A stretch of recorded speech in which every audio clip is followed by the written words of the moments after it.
Hey everyone, and welcome back to Missing Voices. I'm Renee. And I'm Janice.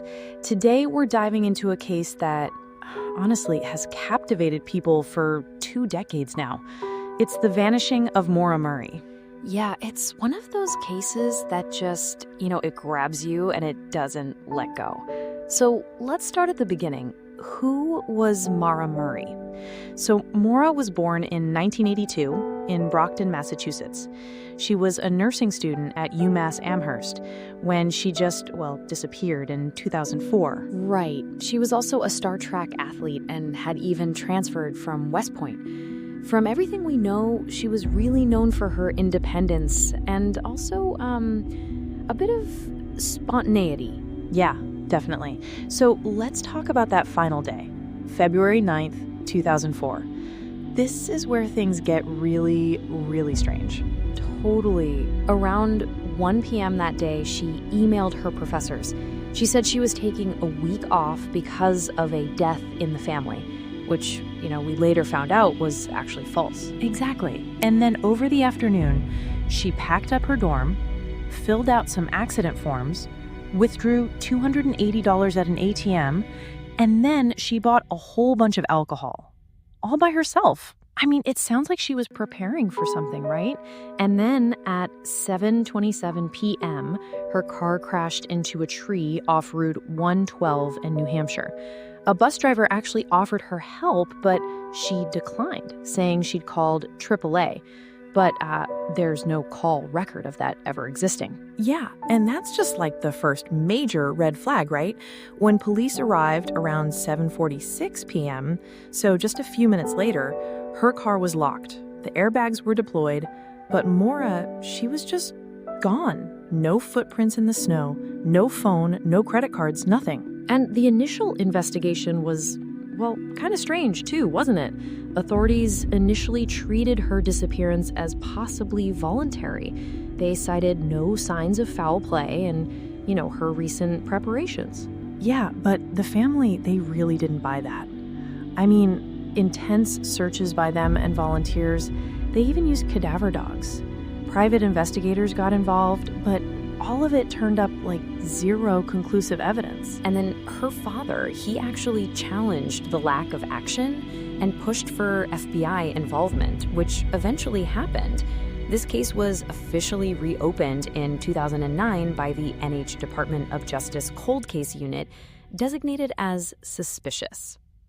So there have been some recent developments, especially from 2021 to 2024.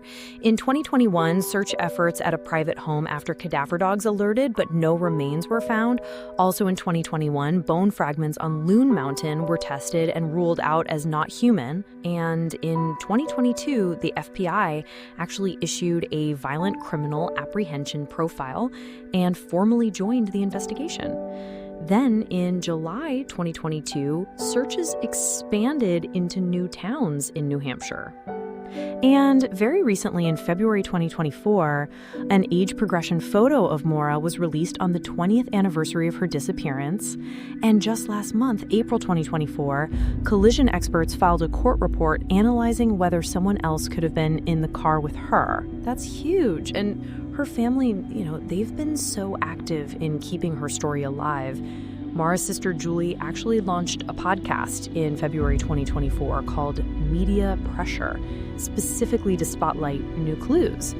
Yeah, and the family, especially Julie, they firmly believe Maura didn't plan her disappearance. They lean towards abduction or foul play, but what's interesting is new documents released via FOIA in 2024, they kind of show Maura was emotionally struggling, but she was still planning return tasks, like contacting her dad. So it indicates she might not have intended to vanish forever. I mean, it's just such a mix of conflicting information. So 21 years later, Maura Murray is still missing. There are no confirmed sightings, no remains. The case remains very, very active, and with new forensic analysis, podcast coverage, and ongoing legal pressure, the family really hopes fresh tips might finally break the silence. It's really dubbed the first social media mystery. This case unfolded just as Facebook was emerging, and online sleuths have kept it alive ever since. her sudden exit from a public road, leaving behind cards, her phone, and those forms, but no trace in the snow. I mean, it just continues to baffle everyone and draw theories. And the mix of emotional drama, potential foul play, and just the sheer lack of closure keeps people invested. Absolutely. So, if you have any information at all, no matter how minor, please consider reaching out to the NH State Police Cold Case Unit at 603-223-3648. And also, you can explore Julie Murray's Media Pressure podcast for unsurfaced footage and interviews. Maura Murray's story, it blends college ambition, emotional turmoil, and then this freezing night that just swallowed her voice. Despite 21 years of searching and speculation, the truth remains elusive. But with renewed attention and tech-aided investigations, we really hope the next breakthrough is just around the corner. That's all for this episode of Missing Voices.